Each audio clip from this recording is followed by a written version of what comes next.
Welcome into the first night of Tour de Fleece here in the Yarn Dungeon. I feel prepared. I don't know that I've ever felt that way with a spinning event in particular. And the fact that it's a countdown, I always get like little butterflies whenever it's a countdown. Excitement mixed with, oh my gosh, this is a lot of days all packed together. But really, I'm ready. You know, yesterday you and I got together, picked out all my roving, the colorways, set up my e-spinner. If you didn't see that video, it was just yesterday. Go ahead and check it out. And you're going to look at that pile of roving and say, Kayla, are you actually going to finish all of that? No, probably not.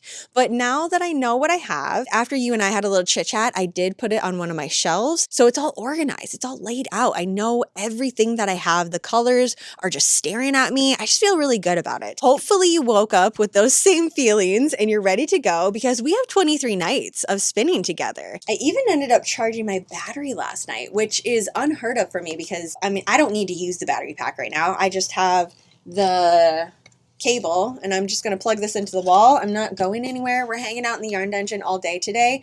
But when I travel with it, I'm notorious for being like, oh no, the battery is only half charged. So the fact that I have a fully charged battery, my giant ball of floof ready to go, feeling good, have my coffee, over prepared. It's a great feeling to have today. All right, so the first thing I need to do is figure out what tension I'm gonna need for this roving. All right, just lovely goodness of fluff right there. So one side of this is basically just, well, there's little bits of red in it too. But the other side, you could tell was a lot more red coming through it. So I think I need to pull it the way that I normally do, which is strips. So here we have the first one. Actually, we're gonna go the way of least resistance. How is that gonna work? Probably from the bottom here. Maybe I'm going to do it Teresa style today. It's feeling like I should just have it like this, pull from a corner, and this giant bat just lay on my lap. Okay, well, that's how I'm feeling. I really wish I didn't have long sleeves on, and they're very like Morticia long sleeves too. It's not really an issue for me because that's how I spin typically. The Yarn Dungeon, it just runs cold. It's a basement, so I always have long sleeves on. But when you're spinning, yeah, it's going to collect all of this floof here. You know what? No, I'm not going to do that. Normal way that I do it, pulling one strand. Oh, that was delightful.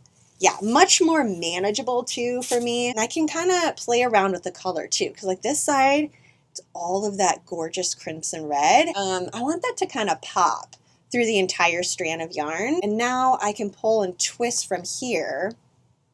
And it kind of just incorporates it in together.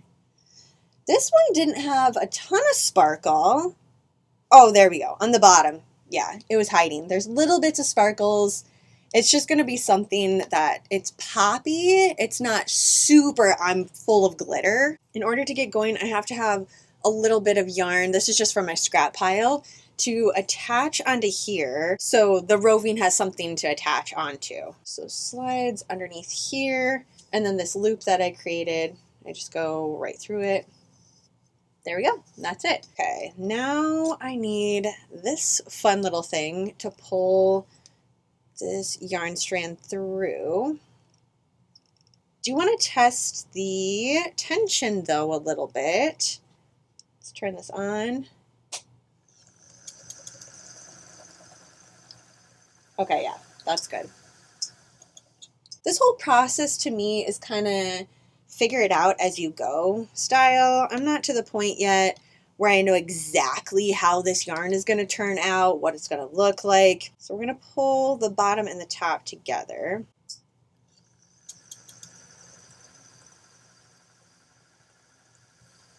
Okay, we're going to have to slow that down just to get started. Shoulders back and down, relax. It's not that serious. I don't need to be hiking my shoulders up and straining. Also, I haven't set the timer yet.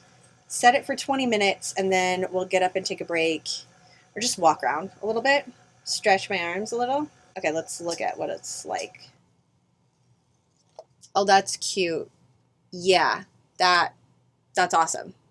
Almost exactly what I want it to be like. I will say I am glad that I decided to go with the strips. It would have just been so much sitting on my lap right now. That one almost ran away from me.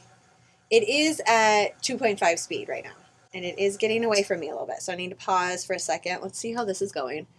Okay, nice and even, not quite full. Let's loosen this up a little bit so I don't have all the one color just being completely gone. I think we're doing good though. Like an even amount of the red and the charcoal has been used. Spinning is such a meditative process. I can just pick this up sometimes with no project in mind and just sit down and spin for hours and hours. I mean, this sound of the e-spinner, it's so relaxing to me. Getting a little thin there. Okay, we're gonna stop. Yeah, that is way too thin for me. So I'm gonna back it up a little bit. Just kind of break that part off. Grab another area here and just kind of lay it on top of the other part here and keep going. Knew I was jinxing myself yesterday when I said that this part right here that creates the tension right before the 20-minute bell was up snapped right in half, but that's okay because now I can show you how I put it together, and it's basically just a piece of cotton yarn. That's essentially all it is. So just gonna lightly measure. Doesn't need to be super long. Gotta make sure that it stays out of the way of everything. But this side is gonna need a little bit more to do the knots. Yeah, I feel happy with this tension. If anything, it's probably better than where I started. That cotton was just hanging on, literally hanging by a thread. I'm gonna set my timer again for another 20 minutes, and then I'll meet you back afterwards and see. I might have like a quarter of a bobbin spun by then. After 40 minutes, here is what I have. I'm pretty happy with this. This part right here, and then a little bit broke off, but that's basically it for the first strand. I'm just gonna keep going with this. I am gonna cap it at 2 hours today. I think that will be more than plenty for my first day. I'm not feeling any pain or anything, but my fingers, I feel, are definitely gonna be sore after today. So 2 hours is good. I don't need to go any further than that. I think I can get a couple of these strands done. Genuinely, this is way more than I thought I was going to get done today. Oh, and then look at that little copper bit right there. I've been noticing some of the metallic strands. It's not orange, it's copper. It's so pretty. And then I'll come back and we'll have a little chit chat about everything that I spun today. Everything just flowed really well today. I kept checking in with myself. How are my wrists? That is the thing that gets sore really quickly for me because it's just a movement that I don't do that often. Again, I'm just very new to spinning. Came up to the last about 10-15 minutes, and then this roving was about done. And I figured I'm just gonna call it a day. I wouldn't have been able to get much more, probably just enough to finish that area, but this is a good start for the rest of my bobbins. Consistency-wise, that's pretty good for me. Overall, it was just a very relaxing start, and the fact that I spent up way more than I thought I was going to. I might actually get the things done that I want to. All of the braids that I pulled out yesterday, who knows? We could go through quite a few of these. That is everything for tonight. Thanks for hanging out with me here in the yarn dungeon, having a spooky little spin together, and I will see you in my next video tomorrow.